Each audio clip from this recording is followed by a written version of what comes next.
Assalamualaikum warahmatullahi wabarakatuh. Bismillahirrahmanirrahim. Allahumma shalli wa sallim wa barik ala habibika Mustafa Muhammadin wa ala alihi wa sahbihi ajmain. Nama ba'du. Yang sangat saya hormati Profesor Fathul Wahid selaku Rektor Universitas Islam Indonesia. Di sini ada Bapak Dr. Ainur Rahim Fakih, Bapak Dr. Rohidi dan rombongan dari UI, ada Kiai Tamyiz dan teman-teman yang saya hormati. Juga ada kebetulan ada rombongan dari Pertamina. Saya nanti ngaji ya 7 item tentang kitab Syariatul wal Khalidah, dan nanti saya mohon Pak Rektor sambutan sekitar 15 menit. Juga Pak On juga boleh curhat nanti, Pak Rohidi, karena tadi sudah cerita-cerita tentang problem gaya pengajaran Islam modern. Saya ngambil 7 item supaya semuanya dapat berkah dari kitab Syariatul wal Khalidah. Pertama saya mau cerita atau menerangkan, ini nomornya ada urut tapi sesuai prioritas yang saya inginkan. Halaman 1, 2, 3 ya. 7 item saja nanti cepat insya Allah. 1, 2, 3.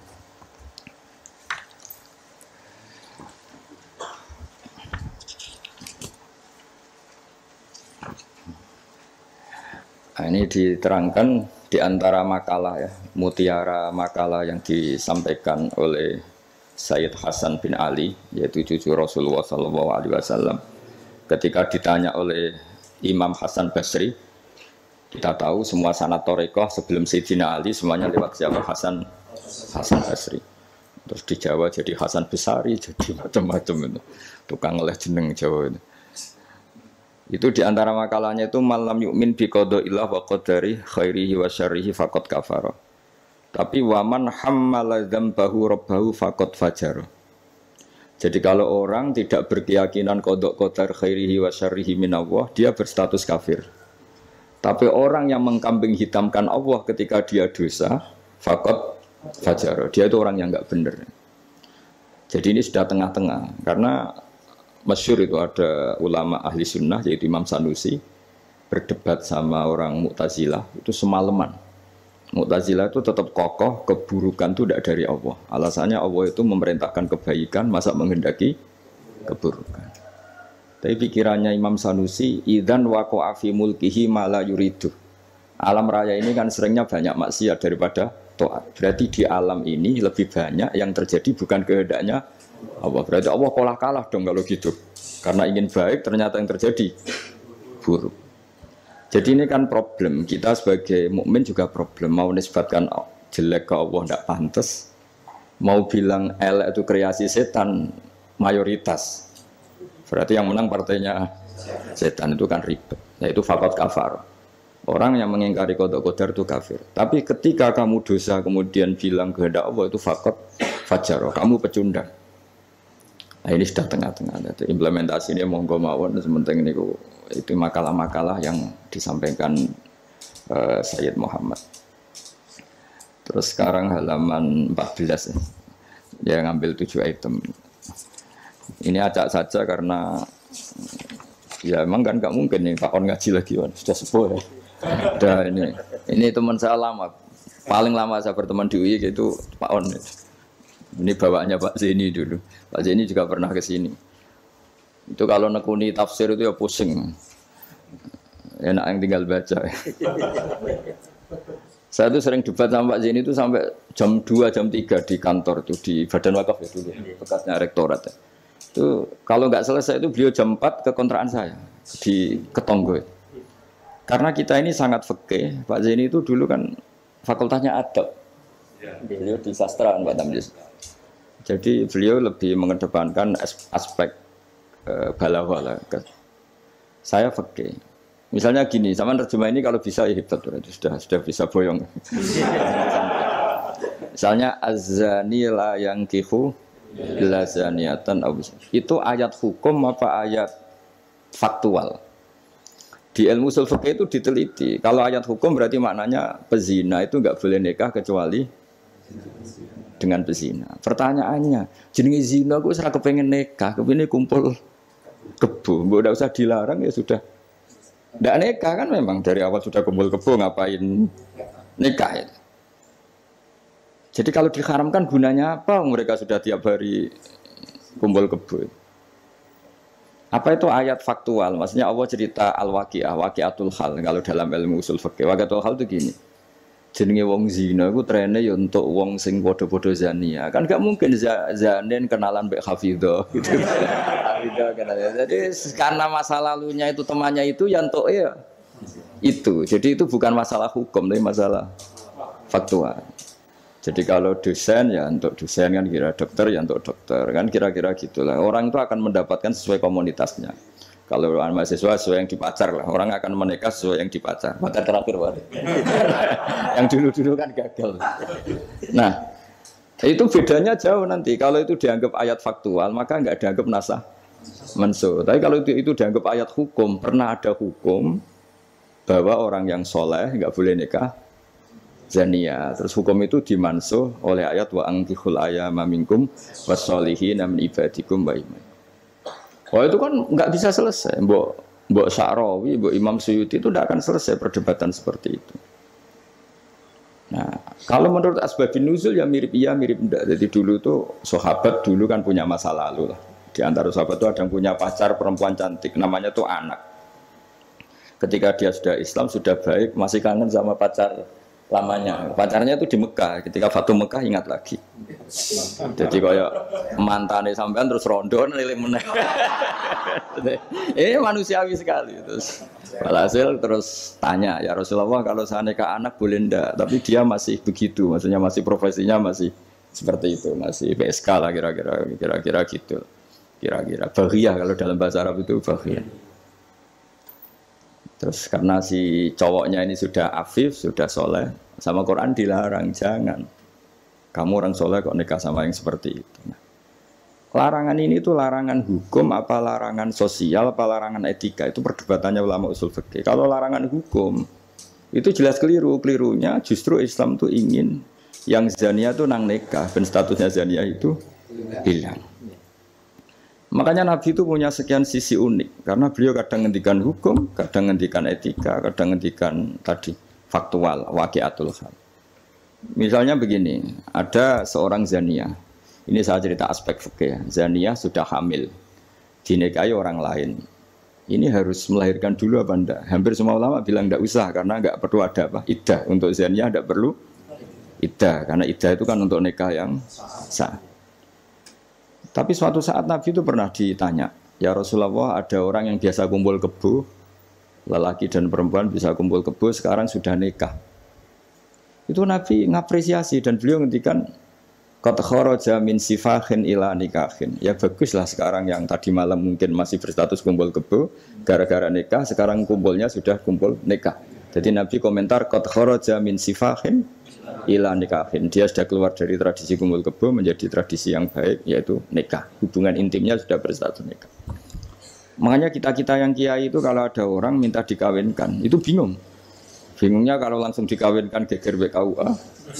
Kalau ndak, yang nakal loh.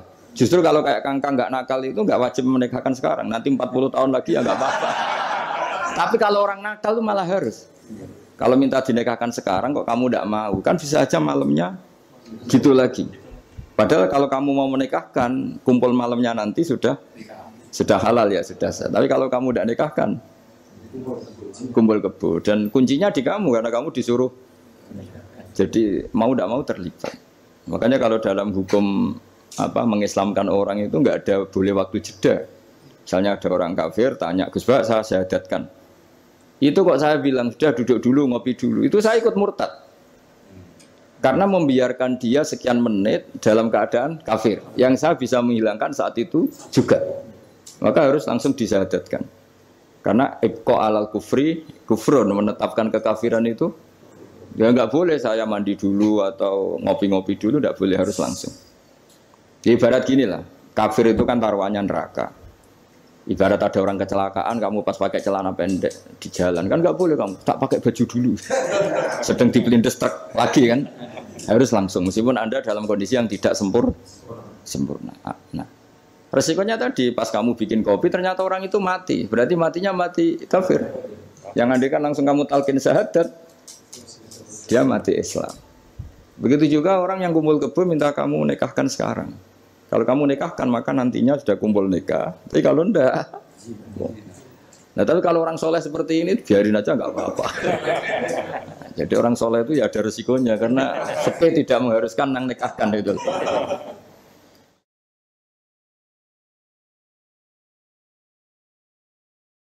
Nah, lagi kembali tadi azani la yankihu illa zaniatan aw musyrikah. Itu faktual, apa hukum, apa etika. Ya kita mau tidak mau debat karena kita nggak punya pilihan. Ulama ada mengatakan tunas samanso, ada yang nganggap itu waqiatul halannya, ya kondisi sosial pasti seperti itu kan. Nah, masa zani misalnya terus akrabnya sama hafidho atau solihah kan kemungkinan itu kecil. Kalaupun akrab ya mungkin yang satu nipu kan, pura-pura ada orang hidung belang kan. Nah, itu mau tidak mau itu harus debat seperti itu. Terus kedua, aspek yang sering saya debat dengan Pak Zaini itu aspek bahasa fikih. Bahasa fikih itu menuntut vulgar. Enggak boleh kinayah, enggak boleh persemuan takrif. Kalau bahasa Pak Zaini karena beliau biasa kesusastraan itu lebih halus. Itu memang ya ribet. Ya karena kita sering tidak punya pilihan. Saya ulang lagi sering tidak punya pilihan. Enggak boleh misalnya zina itu dibahasakan tidur bareng. Enggak boleh. Karena kalau tidur bareng dihukumi zina berarti orang yang tidur bareng tidak melakukan itu boleh dirajam kan. Itu kalau di fikih harus vulgar. Ada saksi yang menyaksikan itunya masuk sampai dubetel. Saksi ngerti tidur bareng atau berdempetan saja enggak boleh. Jadi ya agak kacau memang bahasa fikih itu mau tidak mau harus vulgar. Harusnya orang-orang etik itu enggak mau. Nah, di sini terus misalnya ada masalah ketika aula mastumun nisa. Aula mastumun nisa itu bahasa sastra apa bahasa beneran gitu. Kalau bahasa sastra berarti Quran itu sangat halus sehingga membahasakan jima itu lamastum. Nah, Ibnu Abbas berpendapat itu atau kamu hubungan intim sama istri kamu itu membatalkan wudu. Nah, ini yang kelompok-kelompok tertentu berpendapat gitu, makanya untuk batal nunggu hubungan suami istri. Tapi ada ulama mengatakan lamastum memang benar-benar nyentuh, jadi sekedar nyentuh tangan ini sudah batal. Jadi efeknya ini besar. Yang satu bilang lamastum kinayatun anil jima, sehingga untuk mengatakan batal harus nunggu jima. Yang satu ya memang lamisa, memang pegangan saja. Nah, terus jadi dua kelompok mazhab itu. Jadi memang perdebatan memaknai Quran itu ya mau tidak mau. Cuma kalau sama-sama ahli kan masih ada ringnya. Nah, sekarang yang ribet itu mau Quran Raiso isane terjemah melok nafsi riwayat itu. Musibah itu. Itu musibah besar. Nah, karena Quran itu kalau bahasa itu diulang. Diulang ini supaya maknanya itu begitu. Kadang sama. Makanya kata Imam Ghazali ngulang itu karena sama. Misalnya gini ya. Tak beri contoh ya. Orang dosa itu pasti punya akibat ke orang lain. Disebut ajroma. Ajroma itu melukai orang lain. Innal ladzina ajromu kanu minal ladzina amanu yadhakun. Tapi nanti digenti. Kalau ajromu ini ditafsir digenti kafaru karena di belakang digenti fal yaumal ladzina amanu minal kuffar, bukan minal mujrimin. Jadi di depannya pakai kata ajromu, di belakang pakai minal kuffar. Misalnya tadi ada 3 kelompok di akhirat, menerima tangan kanan, menerima buku dengan tangan kanan, kedua dengan tangan kiri. Tapi yang terlalu buruk itu waro adzohri, menerimanya membungkungi yang ngasih. Jadi misalnya kamu malaikat yang ngasih buku, terus lama ya sudah yang fatal itu ya sudah nerimanya dengan tangan kiri, dia membungkungi yang ngasih. Jadi sudah ngawur secara etika. Misalnya dipanggil si A sini. Si malaikat tadi orang ini memang bakat buruk. Pas nerima buku itu sudah sangat tidak beretika. Sudah dengan tangan kiri sambil membungkungi. Sehingga malaikat ini semangat ngadapnya ya kumat lah, kumat mangkelnya itu sudah tidak beretik, sudah pakai tangan kiri membungkungi. Tapi kita yang sopan itu kan menghadap pakai tangan kanan. Ya muni matur nuwun barang menapa. Sehingga terus jadi malaikat itu makanya semua nanti di akhirat. Nah, akhirnya kelompok itu hanya 2. kanan dan kiri. Nah kiri ini yang ekstrim sampai ya sudah kiri. Nah itu kata Imam Ghazali, jangan kira ada kelompok tiga, ya ada yang biyamini, bisimali, waro'a dori gitu maksudnya. Jadi sering seperti itu. Jadi hanya dua tapi diredaksikan tiga. Begitu juga neraka misalnya. Neraka itu kiai kuno nak darani digelundungno ning neraka. Itu bahasa paling bener ya. Karena orang masuk neraka itu kan bayangannya Quran itu kan wajah alam min bain itim satwa min khalfihim satan fakhsyanahum terus sampai saat terusnya fahum mukmahun. Mukmahun itu ditekuk. Nah itu sebagian Quran redaksekno yu'raful mujrimuna bisimahum fayukhadhu bin nawasi wal aqdam. Nawasi itu bathuk, aqdam itu delamaan. Jadi bathuknya ditekuk sampai nyium.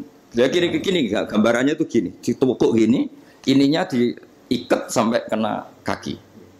Nah bentuknya sudah kayak bola, makanya wong kuno nak darani itu digelundungno ning neraka. Kamu tidak usah praktek, maksudnya ini cerita. Tapi gambarannya memang gini. Inna ja'alna fi a'naqihim aghlalan. Terus fahiya ilal asqan fahum mukmahun, ini di rantai dicancang dikenakan ini. Ya ini apa itu peragaan saja. Ya nanti enggak usah apa dipraktekkan. Nah karena bentuknya sudah gini, terus ya nah neraka itu bawah. Ya neraka itu kan posisinya bawah. Mulane darani munggah swarga karena surga itu naik. Digelundungno ning. Nah ini cerita kealimannya wali-wali dulu. Jadi membahasakan masuk neraka itu digelundungno karena posisi sudah kayak bola itu. Diikat dengan bentuk seperti itu kan. Nah, redaksi yang di Yasin yang tadi aghlalan fayya ila asqan fahum mukmahun itu ya sama dengan redaksi yang di surat Rahman yu'araful mujrimuna bisimahum fayukhadhu bin nawasi wal. Nah hal-hal seperti ini tuh ini sekaligus saya curhat ya ke Pak Rektor. Jadi memang tafsir itu nggak orang yang menguasai Quran karena lafadz, kalau bahasa kasarnya lafadz jebakannya banyak. Maka kata Imam Ghazali dalam Ulumul Quran, fayadhunnu dzannun, orang mengira bahwa itu kelompok yang berbeda karena dengan redaksi yang padahal itu kelompok yang sama karena Quran itu balaghah, Quran itu adab. Ya tadi keahliannya Profesor Zaini di sisi ini itu tahu. Jadi memang ya seperti itulah nangani Quran. Sehingga dulu Imam Syafi'i ketika ditanya orang boleh tayamum itu kapan? Ya kalau tayamum karena tidak menemukan air di padang Sahara karena tidak ada air, sarannya nyari-nyari dulu. Nyari-nyari air ke sekelilingnya ya. Kalau ada kafilah ya tanya-tanya bawa air enggak. Baru kalau enggak menemukan baru tayamum. Ketika ditanya, "Mad dalil ala dalik?" Lalu dalilnya apa? Imam Syafi'i dengan enteng baca falam tajidumaan. Kemudian kamu tidak menemukan air. La yuqalu liman lam yatlub lam yajid wa innama yuqalu lam ya'rif. Di mana-mana tidak menemukan itu ya sudah mencari, baru namanya tidak menemukan. Bagi yang belum pernah mencari tidak bisa dikatakan tidak menemukan. Jadi itu la yuqalu liman lam yatlub lam yajid. Bagi yang belum pernah mencari namanya tidak menemukan, tapi namanya tidak tahu. Nah, itu contoh-contoh ijtihad Qur'ani ya. Jadi ya lafadznya Quran hanya falam tajidumaan. Tapi namanya tidak menemukan berarti ada sabqit tolab. Mesti dimulai mencari.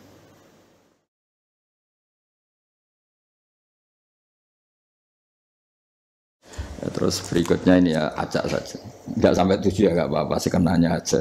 Ini kan curhat susahnya nerjemah.